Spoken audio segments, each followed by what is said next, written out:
This video will go over the basic function of the thyroid gland, abnormalities associated with the thyroid gland, such as hyper and hypothyroidism, and finally we'll go over thyroid cancers.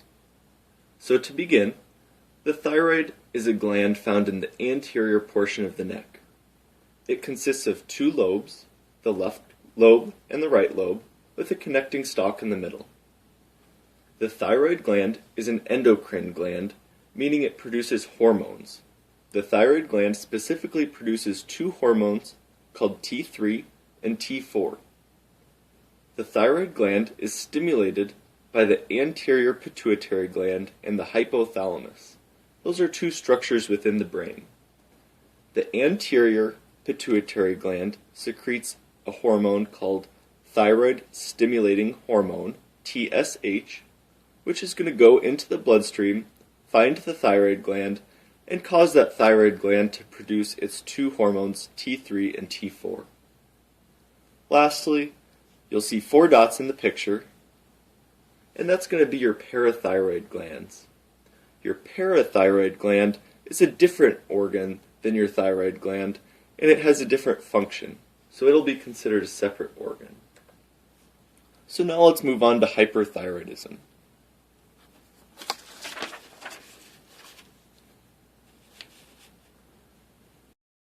Hyperthyroidism is simply when there is too much T3 and T4 thyroid hormones being produced. It can be caused by a variety of different things. Graves' disease is one of the causes, and that's where you have antibodies, or part of your immune system, attack the thyroid gland, causing it to produce too much T3 and T4 hormone. Another cause is a thyroid-stimulating hormone tumor of the anterior pituitary, which causes the thyroid gland to be overactive and secrete too much T3 and T4.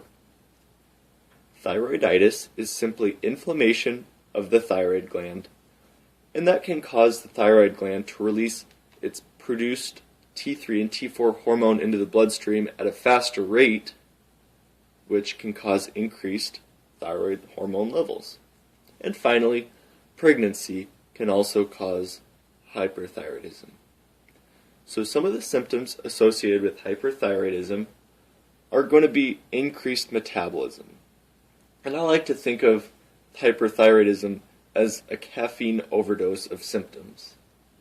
With hyperthyroidism, you're going to have high blood pressure, a fast heart rate, and heart palpitations associated with your cardiovascular system.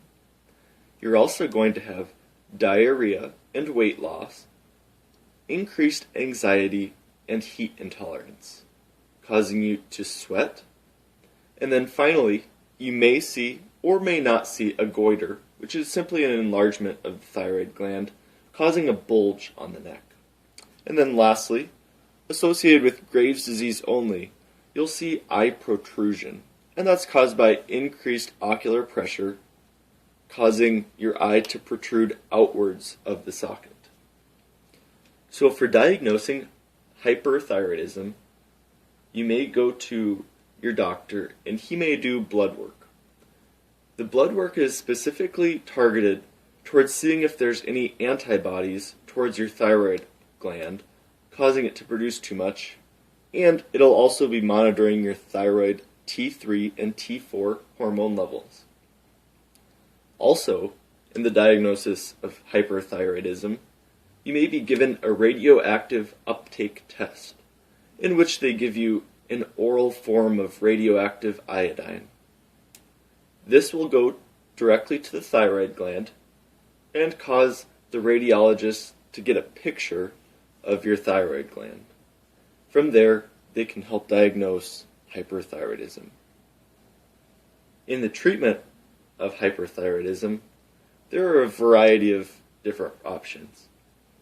Antithyroid medications such as propylthiouracil and methimazole can be used to help block the production of thyroid hormones. Radioactive ablation is when you give radioactive iodine in high doses. That radioactive iodine can cause damage to your thyroid gland and obliterate it.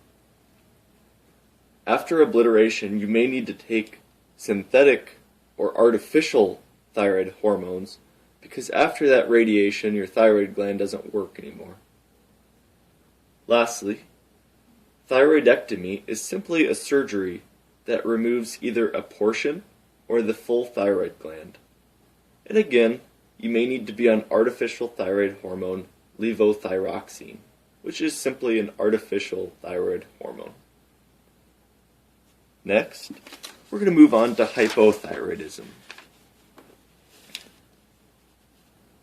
Hypothyroidism is the opposite of hyperthyroidism. Hypothyroidism is when you don't make enough of the T3, T4 thyroid hormones. It can be caused by a variety of things. Surgery is when you remove your thyroid gland, and therefore you cannot make any T3 or T4. Likewise, like I said, radiation therapy can destroy your thyroid gland, causing it to not be able to produce any hormone. You can also have a disease or infections, which cause a decrease. You can also have iodine deficiency or drug-induced hypothyroidism. So what are some of the symptoms of hypothyroidism? This is going to be generalized decreased metabolism. And some of the symptoms that you'll see are going to be hair loss, brittle nails, leg swelling, called edema, slow heart rate, constipation, menstrual abnormalities, depression, and you may also see a goiter. And the goiter is an enlargement of the thyroid gland. So what do you expect when going into your doctor's office? Well, they'll want to do blood work, and that's going to check for hormone levels in your bloodstream. They'll also be checking for antibodies, and antibodies are going to be from your immune system, and just to see if your immune system is destroying your thyroid gland. Typically, you don't use imaging, such as ultrasounds or CT, when dealing with hypothyroidism. In the treatment of hypothyroidism, what you're going to do is you're going to replace that artificial thyroid hormone. And using that, you're going to use levothyroxine. That's specifically the drug that's mainly used to replace the thyroid hormone deficiency. Next, we're going to move on to thyroid cancer. Now we're going to be covering thyroid cancers. Thyroid cancer is fairly common, being 1.5% of all cancers diagnosed in the United States. It is found most commonly in women and has an excellent overall prognosis. Some of the risk factors to developing thyroid cancer would be previous exposure to radiation, and this can include medical imaging as a child, such as an X-ray to the neck, or you can inherit genes through your genetics from family, and that can predispose you to developing thyroid cancer. So what do you expect when you go into the doctor's office? Well, if a clinician does discover an abnormal symptom through their history, an abnormal hormone level in the blood, or inflammation of the nodules when feeling the thyroid gland, they may request further imaging. Depending on the clinician, an ultrasound or a CT scan of the enlarged nodes may be needed. Also, they may do a fine needle aspiration biopsy, and that's where a needle is inserted into the nodule, cells are collected, and then examined under a microscope to determine what type of cell they are. There are 5 different cell types of thyroid cancer. There are papillary thyroid cancers, follicular, medullary, anaplastic, and lymphomas. Papillary is by far the most common and is associated with an excellent prognosis.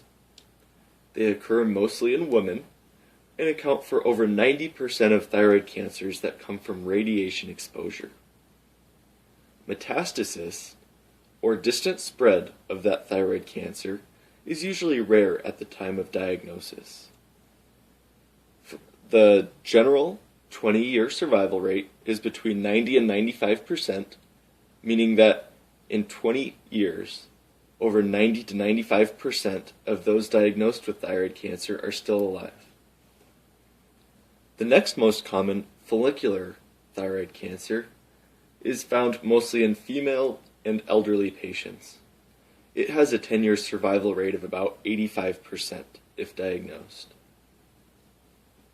The rest are relatively rare, and I won't get into those because papillary and follicular make up over 85% of all thyroid cancers. The general treatment for thyroid cancer is usually removal by surgery.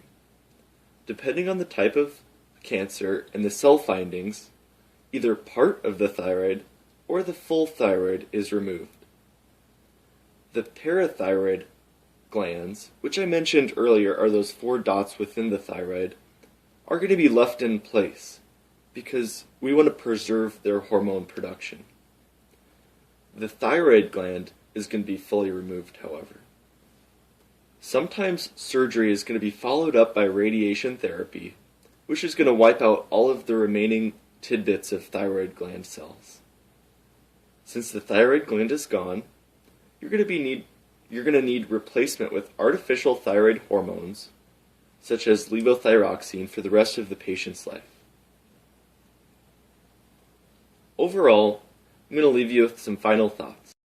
Overall, thyroid cancer does have a stigma of being called cancer.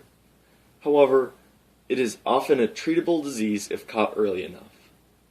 The 2 most common types of cancer have excellent long-term survival rates, and the removal of the thyroid gland does not cause much trouble at all.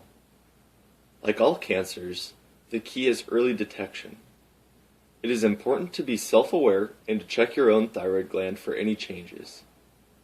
This can be accomplished by taking one hand at a time, using the pads of your fingers to feel the front of your neck at the level of about the Adam's apple. Do this on both sides of the neck. The thyroid gland often gets nodular or bumpy as you age, so an older person's thyroid gland will feel different than a child's thyroid gland. If you notice any changes from year to year, be sure to mention this to your physician. I hope you found this video useful, and if you have any questions, please leave any comments. This video is for informative purposes only. Please consult with a physician if you suspect you have any thyroid disorder.